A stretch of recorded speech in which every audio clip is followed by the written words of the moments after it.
നമസ്കാരം ഗൈസ്, ഞാൻ പ്രതീഷ് മഞ്ചേരി. ഇപ്പോൾ നമ്മളുള്ളത് തമിഴ്നാട്ടിലാണ്. തമിഴ്നാട്ടിലെ കരൂരാണ് നമ്മളുള്ളത്. ഇവിടെ വന്നപ്പോൾ നമ്മൾ ചെറിയൊരു കട കണ്ടപ്പോൾ, തട്ടുകട കണ്ടപ്പോൾ കയറിയതാണ്. അപ്പോൾ ഇവിടെ നമുക്ക് അടിപൊളിയായിട്ടുള്ള ദോശ, അതുപോലെ തന്നെ ആംപ്ലേറ്റ്, ഇങ്ങനെ തന്നെ ഹാഫ് ബോയിൽഡ്, ഇങ്ങനെയുള്ള സാധനങ്ങളൊക്കെ നമുക്ക് ഇവിടുന്ന് കിട്ടുന്നുണ്ട്. അപ്പോൾ ഏകദേശം രാവിലെ ഒരു 7 മണിക്ക് 6-6:30 ആകുമ്പോഴേക്കും ഇവർ കട ഓപ്പൺ ആവും.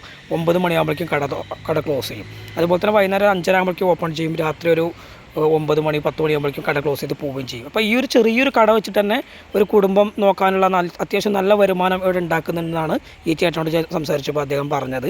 അപ്പോൾ ഇങ്ങനെയുള്ള കാര്യങ്ങളൊക്കെ നമ്മളെ നാട്ടിൽ പണ്ടുണ്ടായിരുന്നു. പക്ഷേ ഇപ്പോൾ അതെല്ലാം അന്യം നിന്ന് പോയി. നമ്മൾ വെറും ഈ എണ്ണക്കടിയിലേക്കും അതുപോലെ തന്നെ മന്തിയിലേക്കൊക്കെ മാറി.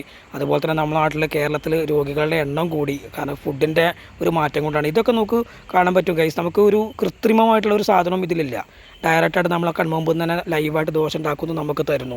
അതുമാത്രമല്ല റേറ്റും വളരെ ചീപ്പാണ്. ഒരു ദോശയ്ക്ക് ആകെ 20 രൂപ വരുന്നുള്ളൂ. അപ്പോൾ ശരിക്കും ഇവിടെ നമ്മൾ തമിഴ്നാട്ടിൽ വലിയ ഹോട്ടലൊക്കെ കയറിയിട്ട് ഒരു മസാല ദോശയ്ക്ക് 130 രൂപ വരെ കൊടുത്ത ചരിത്രങ്ങളൊക്കെ നമുക്കുണ്ട്. പക്ഷെ അതും ഇത്ര ടേസ്റ്റിയായിട്ട് നമുക്ക് കിട്ടത്തുമില്ല. അപ്പോൾ ഒരു ദോശ, ചട്നി, സാമ്പാർ, 2 തരം ചട്നി, ചമ്മന്തിയൊക്കെ കിട്ടും ഇതിലൂടെ. വളരെ ടേസ്റ്റി ആയിട്ടുള്ള ഫുഡാണ്. അപ്പോൾ നമുക്ക് ജീവിക്കണം എന്ന് കരുതി കഴിഞ്ഞാൽ ഇങ്ങനെ ചെറിയൊരു വരുമാനം എന്നുള്ള രീതിയിലൊക്കെ ഇവർ ഈ പരിപാടിയൊക്കെ ചെയ്ത് പോകുന്നുണ്ട്. പക്ഷേ നമ്മുടെ നാട്ടിൽ ഇപ്പോൾ ശരിക്കും ഇങ്ങനെ ഒരു ചാൻസസ് ഒന്നും ഇല്ല എന്നാണ് എനിക്ക് തോന്നുന്നത്. എങ്ങനെയുണ്ട് ആരസ്ക? ഫുഡ് എങ്ങനെയുണ്ട്? സൂപ്പറല്ലേ? നമ്മളെ നാട്ടിൽ ഇങ്ങനത്തെ സാധനമൊക്കെ കിട്ടുമോ? എവിടെ കിട്ടണത്? ആര് തരാല്? ചെറിയൊരു അതാണ് നമ്മുടെ തമിഴ്നാടിൻ്റെ പ്രത്യേകത. ഒരു 10,000 ഉറുപ്പിക ഉണ്ടെങ്കിൽ തന്നെ ഇതുപോലെ ഒരു തള്ളുവണ്ടിയാണ് ഗൈസ്. ഇതുപോലെ തള്ളുവണ്ടി ഇട്ട് കഴിഞ്ഞാൽ നമുക്ക് 2 നേരം പണിയെടുക്കാൻ അറിയണം.